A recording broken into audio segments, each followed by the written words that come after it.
जय भीम। आइए राजकुमार भैया से मिलते हैं और क्या बताते हैं। जय भीम। सर नमस्कार, आपका हमारे स्टूडियो में स्वागत है।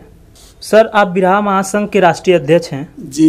इस नाते मेरे मन में एक ख्याल आया और मैं काफ़ी दिनों से पूछने वाला था, लेकिन वो दिन आ ही गया कि आज मुझे पूछना पड़ा आपसे। पूछिए। जी सर, होली का दिन आ रहा है। जी जी। तो इस पे काफ़ी कलाकार, आप भी जानते होंगे सर कि काफ़ी कलाकार लोग होली गीत गा रहे हैं। आप गाने वाले हैं कि नहीं होली गीत? अभी आया नहीं आपका। देखिए, बड़ा सही सवाल आपने किया। जो कलाकार होली गा रहे हैं जी, मैं सुन रहा हूँ, देखता हूँ यूट्यूब पर, उन कलाकारों को होली के बारे में पता नहीं है। होली पिछड़े समाज को, भारत के मूल निवासियों को मनाना महापाप है। क्यों? होली त्योहार हम लोगों के लिए नहीं बना है। सर मैं भी तो होली मनाता हूँ। मेरे त्योहार का मतलब समझते हैं? त्योहार का मतलब समझते हैं? त्योहार किसे कहते हैं? सुनिए, पहले व्याख्या करिए। त्योहार का मतलब ये दो अक्षरों से मिला के बना है। जी त्यों माने तुम, हार माने पराजय। इसे त्योहार कहा जाता है। जी। और मनवादियों ने इसे बनाया कि जहां पिछड़े समाज के पुरखे हार गए हैं, उनका वध कर दिया गया है, उन्हें खत्म कर दिया गया है, उसे एक त्योहार के रूप में जी पिछड़े समाज पर थोप दिया गया। अभी होली आई है ना, जी होली मैं क्यों नहीं गाता हूं? हमारे समाज के कलाकार जो हैं, जी जो पिछड़े समाज के जितने भी कलाकार हैं, वो होली गाते हैं, जानते हैं? सारा रारा। हाँ समझे आप कि नहीं? जी, वो तो मुख्य और रहता है, लोग जरूर बोलते हैं उसको। पंडित जी लोगन के द्वारे जब होली होती है जी तो वो कहना कि होली खेला रघुबीरा अवध में। जी समझला? और यहाँ जब पिछड़े समाज के दरवाजे पर वही पंडित जी पहुंचते हैं तो कहते हैं कि आओ रे बाबा बोलावा न आओ रे। जी।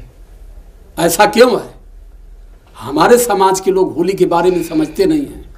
होली जो होलिका है, होलिका दहन जो हो करते हैं रात को, जी पिछड़ा समाज अपनी बहन को जलाता है और अपनी बहन को जला करके दूसरे दिन जी वो होली का त्योहार जो मनाते हैं, हुरहंडी मनाते हैं, उसमें मुंह पर कालिक चुन्ना पोतते हैं। जी ऐसा क्यों होता है? इसकी कहानी थोड़ी लंबी है। ये कहानी पूरा अगर बताऊंगा जी तो बहुत गलत हो जाएगा और काफी समय लगेगी।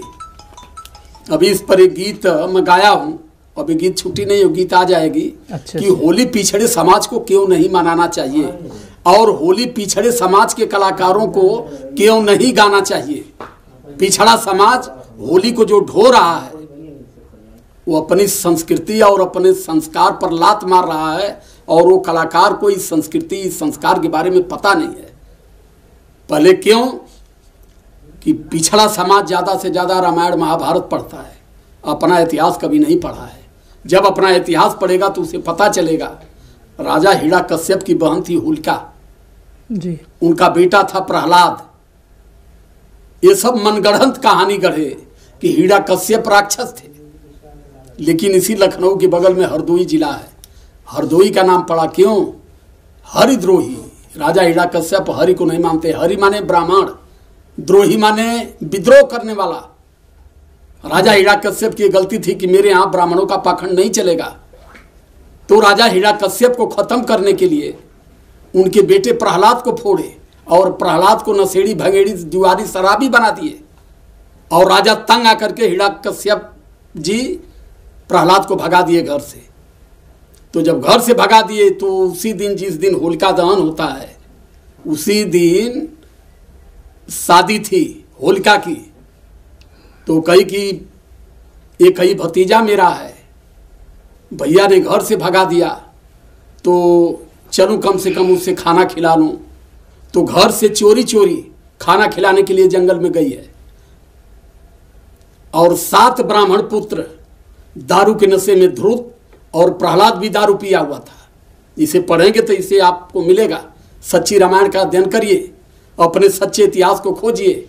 ब्राह्मण पुत्रों ने उसके साथ बलात्कार किया। बलात्कार करने के बाद में जो भी मिला उसी रात को होलिका को सब फूके। और जब सुबह में राजा पता लगाए कि आखिर गई कहाँ, तो प्रहलाद की माँ ने बताई कि रात में वो गई थी प्रहलाद को खाना खिलाने, तब से वापस नहीं आई। जी। और जब राजा ने पता लगाया इसका तो सब पकड़े गए। तो राजा ने उनके मुंह पर करिखा चुन्ना गोबर माटी फेंक करके तलवार से उनके माथे पर लिखा अबीर, ये वीर नहीं हो सकते, ये कायर हैं। और उसको ला करके यहाँ ब्राह्मणों ने एक कहानी गढ़ करके पिछड़े समाज पर थोप दिया। और पिछड़ा समाज हमारा आज उसको ढोरा, उससे बाहर नहीं निकल पा रहा है जी। इसलिए होली में नहीं गाया हूँ। जी सर। सर ये आप बोल रहे हैं, मगर सर पूरे भारत में होली मनाया जाता है सर, और काफ़ी पढ़े लिखे लोग भी हैं, वो लोग क्यों मनाते हैं? यार पढ़े लिखे थे और गोबर हैं, क्यों पढ़े लिखों की बात कर रहे हैं? बाबा साहब आगरा की मीटिंग में फूट फूट करके रोए थे कि मैंने जिस शिक्षा के लिए इतनी बड़ा संघर्ष जो किया, बातें सर मुझे सुनो, मुझे धोखा सिर्फ पढ़े लिखे लोगों ने दिया। जो पढ़ा लिखा नहीं है उससे मेरी शिकायत नहीं जो है। बातें आप सर बोल रहे हैं उन लोग भी दिमाग में और फिर वो पढ़े नहीं आए तो हम क्या करें? जो पढ़ेगा नहीं, जो नहीं पढ़ेगा वो क्या जानेगा? जो अध्ययन करेगा अपने समाज के लिए, अपने त्योहार के लिए, वो न जान पाएगा इसको। तो ये चीज है, मैं यही चीज बार बार कहता हूं अपने समाज को कि अपने इतिहास को पढ़ो, अपने इतिहास को आप जानो। और अपने इतिहास को जब तक आप नहीं जान पाओगे तब तक जीवन में कभी मनवाद की लड़ाई नहीं लड़ पाओगे और ना ही कभी भारत के हुक्मरान आप बन पाओगे। अगर भारत का सत्ता अपने हाथ में लेना चाहते हैं तो पहले इस पाखंड को त्यागना पड़ेगा। जब तक आप पाखंड नहीं त्यागोगे तब तक अपने मूल भौत अधिकार से आप हजारों कोस दूर रहोगे और आने वाली समय नहीं समझ पाए जी सर। तो बहुत कम समय ऐसी है, फिर 1000 साल पीछे जो गले में मटकी थी उससे भी बुरी गति होने जा रही है। अगर मेरी बात समझ में नहीं बैठी तो बहुत बहुत धन्यवाद ये पूछने के लिए आपको। धन्यवाद सर।